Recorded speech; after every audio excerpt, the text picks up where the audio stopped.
कक्षा 7वीं की student finally आपका विषय यहाँ पर गणित का वार्षिक परीक्षा सत्र 2024-25 पे लेके आ चुके हैं। आप लोग बहुत सारे यहाँ पर कमेंट आए थे कि विषय गणित के पेपर लाओ, तो फाइनली आपका पेपर आ चुका है। साथ ही इस वीडियो में हम संपूर्ण उत्तर सहित आपका पेपर कराने वाले हैं, तो इस वीडियो को आपको ध्यान से देखना हो। साथ ही वीडियो को लाइक कर लीजिए, चैनल को सब्सक्राइब कर लीजिए। आप यहाँ पर देख लीजिए राज्य शिक्षा केंद्र मध्य भोपाल वार्षिक परीक्षा सत्र 2024-25 विषय गणित। ठीक है, पूर्णांक आपका 60 नंबर करेगा, समय आपका 2.5 घंटे रहने वाला है। और आपके आते हैं बहुविकल्पी प्रश्न आते हैं, प्रश्न 1 से 5 तक। तो निर्देश आता प्रश्न को पढ़कर नीचे दिए विकल्प में सही विकल्प चुनकर उत्तर लिखिए। ठीक है, तो चलिए जो आपका पेपर वो देख लेते हैं। थोड़ा आपको यहाँ पर जूम करके दिखाते हैं जिससे आप यहाँ पर अच्छी तरह देख पाएंगे। तो आपका यहाँ पर आता है 3/7 में 3/7 में क्या जोड़ा जाना चाहिए कि 3/7 प्राप्त हो। तो इसमें आपको क्या जोड़ना है, सिर्फ आपको इसमें कुछ नहीं जोड़ना है। ठीक है, आपको इसमें 3/7 में क्या जोड़ा जाना चाहिए कि 3/7 प्राप्त हो। तो आपका इसका ये आता 3/7, बी आता 0 और सी आता -1 और डी आता 1। तो जो आपके यहाँ पर इसका राइट आंसर रहेगा वो आपका यहाँ पर 0 हो जाएगा। और फिर आपके यहाँ पर आता है समीकरण x + 3 = 0 में x का मान क्या होगा। तो x का मान आपको बताना है। ठीक है, तो इसमें आपका x का मान आपको किस तरह से निकालना आपको दिखा देते हैं। आपका आप यहाँ पर देख लीजिए x + 3 बराबर आपका 0 दिया गया है। तो x का मान निकालना, तो x बराबर -3 आपका आंसर आ जाएगा। ठीक है, तो -3 आपका इसका राइट आंसर रहेगा। फिर आपका आता है 30 डिग्री के संपूरक कोण की माप है। तो आपका आता है ए आता 30 डिग्री, बी आता 150 डिग्री और सी आता 60 डिग्री और डी आता 120 डिग्री। तो यहाँ पर 30 डिग्री के संपूरक कोण की माप, ठीक है, संपूरक कोण की माप है, तो इसका आंसर आपका 60 डिग्री हो जाएगा। फिर आपका चौथा आता है 6/23 को उसके व्युत्क्रम से गुणा करने पर प्राप्त होता है। तो आपका यह था -1 और बी था -36/529 और बी था आपका 1 और आपका इसका यहाँ पर डी ऑप्शन आता है +36/529। तो जो आपके यहाँ पर दिया 6/23 को उसके व्युत्क्रम से गुणा करने पर प्राप्त होता है, तो इसका आंसर आपका 1 हो जाएगा। फिर जो आपका यहाँ पर दिया गया निम्नलिखित में से त्रिविमीय आकार नहीं है।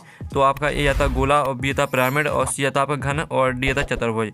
तो जो आपका गोला भी आपका यहाँ पर, ठीक है, आपको बताना त्रिविमीय आकार नहीं है, तो ये आपका यहाँ पर चतुर्भुज हो जाएगा। ठीक है, चतुर्भुज आपका यहाँ पर राइट आंसर रहेगा। अब आते हैं आपके जो बहुविकल्पी प्रश्न दिए थे 1 से 5 तक, वो हमने कंप्लीट करा दिए हैं। अब आते हैं रिक्त स्थानों की पूर्ति कीजिए, जो कि आपके प्रश्न के मार्क 6 से 10 तक दिए गए हैं। निर्देश आता है रिक्त स्थानों की पूर्ति कीजिए, प्रत्येक प्रश्न के लिए 1 अंक निर्धारित है। तो आपका 6वां आता है 9/2 × 7 बराबर ... बराबर 63/8। तो आपको इस रिक्त स्थान में बताना है क्या आएगा। ठीक है, सॉल्व करके आपको बताना है।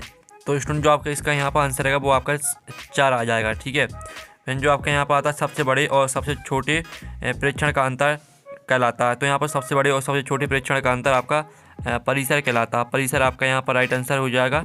और जो आपका आता है त्रिभुज की 2 भुजाओं का योग तीसरी भुजा के डबल होता है। तो यहाँ पर त्रिभुज की 2 भुजाओं का योग तीसरी भुजा के बराबर होता है। ठीक है, बराबर आपका इसका यहाँ पर राइट आंसर हो जाएगा।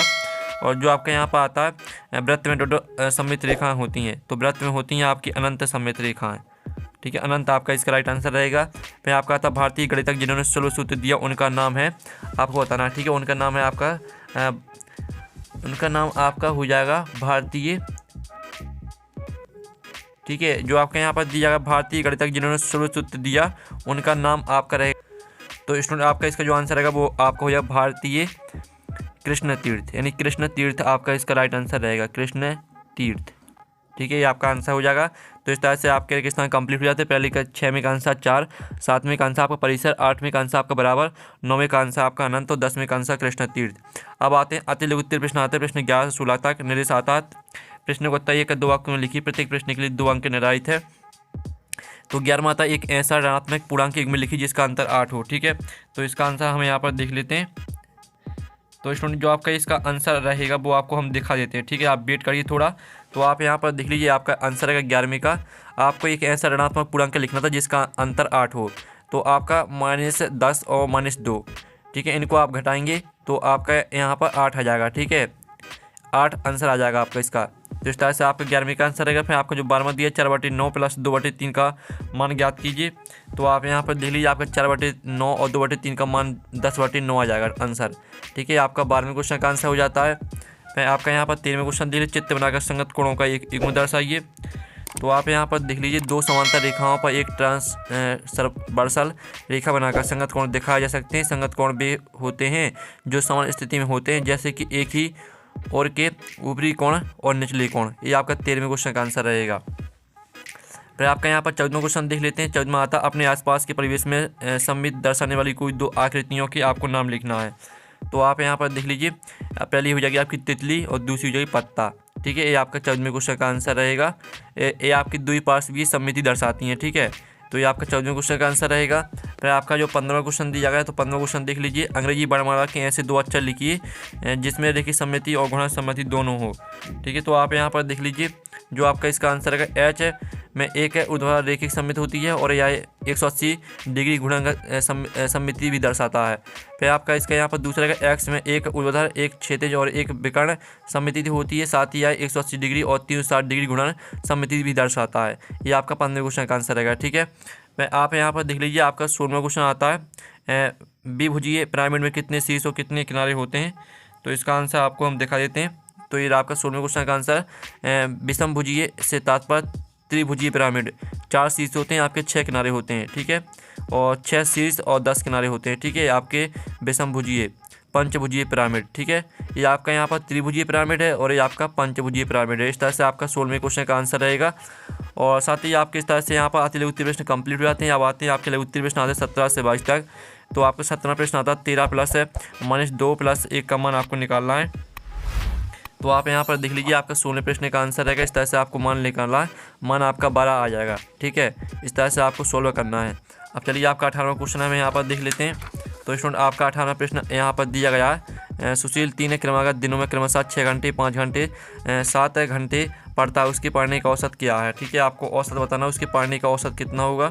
तो इसका जो आंसर रहेगा वो आपको बता देते हैं।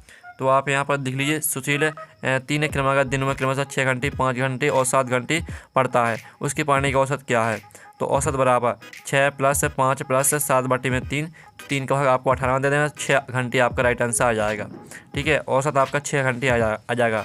फिर आपका यहाँ पर आता है 19वां 5x/2 = 10 को आपको हल करना है। ठीक है, तो इसमें आपको क्या करना है, सिंपली से आपको x का मान निकालना है। किस तरह से निकालना है तो वो आपको दिखा देते हैं। ठीक है, आप यहाँ पर देख लीजिए, इस तरह से निकालना है। ठीक है, दोनों तरफ 2 से गुणा करने पर। तो आप यहाँ पर देख लीजिए, आपका x बराबर राइट 4 आंसर आ जाएगा। फिर आपका आता है नीचे दी आकृति में x y के मान निकालना है आपको। तो किस तरह से निकालना है x y के मान, वो आप यहाँ पर देख लीजिए। ये आपका 20वें क्वेश्चन का आंसर है। तो इसको भी आप यहाँ पर देख लीजिए, y का मान निकालना। ठीक है, y का मान आपका 90 डिग्री आ जाएगा और x का मान निकालना। तो x का मान आप यहाँ पर देख लीजिए, आपका x बराबर 40 डिग्री आ जाएगा। तो x बराबर 40 डिग्री, y बराबर 90 डिग्री आ जाएगा। ठीक है, इस तरह से आपका यहाँ पर आंसर कंप्लीट हो जाता है। ठीक है, 20वें क्वेश्चन का। तो आपने यहाँ पर स्क्रीनशॉट ले लिया होगा। और जो आपका यहाँ पर 21वां क्वेश्चन आता है, तो वो देख लीजिए। एक संख्या रेखा खींचिए और उस पर परिमेय संख्या -5/8 को निरूपित कीजिए। तो इसका जो आंसर है वो आपको यहाँ पर दिखा देते हैं। ये आपका 21वें क्वेश्चन का आंसर रहेगा। तो इसका भी आप स्क्रीनशॉट ले लीजिए। ये आपका 21वें क्वेश्चन का आंसर है। ठीक है, अब आपका आता है 22वां एक पासी को फेंकने में 5 आने की प्रयागता क्या होगी। तो आप यहाँ पर देख लीजिए, एक पासी को फेंकने में 5 आने की प्रयागता क्या होगी। आपका यही क्वेश्चन दिया गया था। पासी में कुल 6 संभावित परिणाम होते हैं, 1 2 3 4 5 6। 5 केवल एक बार आ सकता है, इसलिए प्रयागता होगी 1/6। ठीक है, आपका 22वें क्वेश्चन का आंसर रहेगा। फिर आपका यहाँ पर आता है द्विगुत्तीय प्रश्न आते हैं 23-26 तक। निर्देश आता है प्रश्न को 75-100 शब्दों में लिखिए, प्रत्येक प्रश्न के लिए 5 अंक निर्धारित है। तो 23वां आता है जूही एक वॉशिंग मशीन 13,500 में बेचने पर 20% की हानि उठाती है, उसने वह मशीन की खरीदी कितने में खरीदा था। ठीक है, आपको यह बताना है। तो आप यहाँ पर देख लीजिए, आपका 13वें प्रश्न का आंसर रहेगा जूही एक वॉशिंग मशीन 13,500 में बेचने पर 20% की हानि उठाती है, उसने वह मशीन कितने में खरीदी थी। तो आप यहाँ पर देख लीजिए, आंसर आ जाएगा जूही ने मशीन 16,875 में खरीदी थी। ठीक है, आपका 23वें क्वेश्चन का आंसर रहेगा। फिर आपका 24वां आता है नीचे दी आकृति में समांतर चतुर्भुज का क्षेत्रफल 24 वर्ग सेंटीमीटर और आधार 4 सेंटीमीटर और आपको यहाँ पर ठीक ज्ञात करना है। तो चलिए आपका 24वें क्वेश्चन का आंसर देख लेते हैं। ऊंचाई आपको निकालनी है। तो ये आपका 24वें क्वेश्चन का आंसर। ठीक है, ऊंचाई आपकी 6 सेंटीमीटर आ जाएगी। फिर 25वां आता है एक दुकानदार ने एक कुर्सी 375 में खरीदी था, 400 में बेच दी, उसका लाभ प्रतिशत निकालना आपको। तो आप यहाँ पर देख लीजिए, आपका 25वें क्वेश्चन का आंसर रहेगा। तो इसका भी आप स्क्रीनशॉट ले लीजिए, आपका 6.67% आपका आंसर आ जाएगा। फिर जो आपका 26वां आता है एक आयताकार भूखंड की चौड़ाई ज्ञात कीजिए थी, इसका क्षेत्रफल 440 वर्ग मीटर हो, तो इसका परिमाप भी ज्ञात कीजिए। तो आप यहाँ पर देख लीजिए, आपका 26वें क्वेश्चन का आंसर रहेगा तो इसका भी आप स्क्रीनशॉट ले लीजिए। ठीक है, ये आपका 26वां क्वेश्चन का आंसर दिया गया है। तो इस तरह से जो आपका गणित का पेपर है वो कंप्लीट हो जाता है। ठीक है, और साथ ही आपने यहाँ पर अच्छे से देख लिया होगा, पेपर का PDF डाउनलोड करना चाहते हैं तो लिंक वीडियो के डिस्क्रिप्शन दी गई, तो आप वहाँ से पेपर का PDF डाउनलोड कर लीजिएगा। तो हम नेक्स्ट वीडियो में, थैंक्स फॉर वॉचिंग।